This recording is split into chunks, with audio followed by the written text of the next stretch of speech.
Peace, gods and goddesses. Peace, comrades. Now, this video is something that I feel like I have addressed before, but I have recently been asked to readdress it, especially seeing that I sport the Zamint order flag. This video is essentially about the views on mixed breeding or interracial breeding and marriaging, etc. Now, I often take you guys to class, so what I like to do before I get into any controversial topic, what I like to do is give historical background. So let's examine how historically interracial breeding and marriaging has been used and weaponized against our race. Now, during colonial oppression, okay, our African women, they were strategically assaulted to create mixed offspring that they can consider less than black, but more controllable.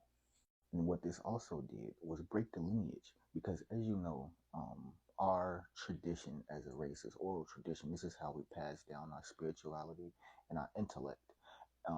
So breaking that lineage then severs the ties between us further learning and exploring our true sacred traditions of spirituality and culture. A mulatto, a quadrone, a octrone, however you say it, these were ways to further divide the black population and maintain white dominance. The one-drop rule was created in order to criminalize mixed blacks in order to maintain slave control. But see, then this flipped. They begin to elevate the lighter black population into society, into a higher status, which then, of course, created division amongst our race. As we know, colorism within our community is one of the greatest dividers, especially here in America. And then must we talk about how the FBI has already admitted, especially during the COINTELPRO era, of using relationships as a way to infiltrate our people, using interracial relationships as a way to infiltrate our movement. And let's be real, what happens to our movement when it becomes diluted with the outside race?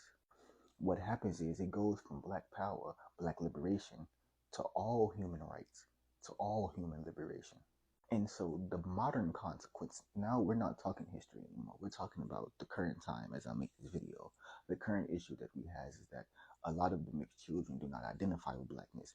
And if they do identify with blackness, it is under the context of struggle, of pain, of strife. It's never about the excellence. It's never about the great things that our race have done. It is only identifying with the struggle. It is on the back end continuously promoting the idea that the black culture is nothing more than ghettos, poor, pain, and struggle. The political life, interracial unions, interracial coalitions almost always exclusively step away from specific racial policies, and especially when it regards black.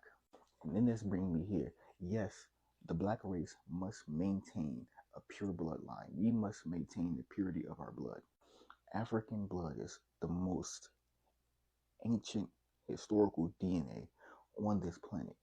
We must preserve that at all costs. Our DNA holds the blueprint to humanity. The black body carries so much ancestral memory that we cannot risk mixing or tainting that and stepping away and severing that ties, as we can see it currently happen in 2025. When your family is interracially mixed, it is harder to focus on race-specific issues without causing inner conflict within the family. It's bound to happen. Barack Obama, okay, Kenyan and white, and he was raised by his white grandparents, okay. He was a symbol, but he was no progress at all. And I've talked about this in a previous video. He was a symbol, but there was no progress at all. Barack Obama constantly criticized protesters, but hardly ever really criticized and chastised police brutality. Kamala Harris was the illusion of representation. The media trends in the media in Hollywood, of course, the lighter biracial blacks are the more known faces. And I'm talking about Zendaya, I'm talking about Drake, I'm talking about all these different biracial people that comes onto the scene in the media and takes over the black image. We do not hate other people, okay? But we refuse to dissolve into a system that thrives off the delusion of our people. Our bloodlines are sacred. The wombs of our women are divine. They have given life to the very civilization that we see. Our children, our seeds, they are the future of our people. They are the future of our race. We have to really instill that into our mind. So all in all, no, I do not support interracial marriage. I do not support interracial couples. I do not support interracial mixing and breeding. Preserving our bloodline, preserving our energy, the spiritual energy that we hold, preserving the divine essence in which comes with being a black man or a black woman is the most important thing we can do. We must not taint our bloodline. We must not taint our spiritual essence, our spiritual body. We must not taint our soul.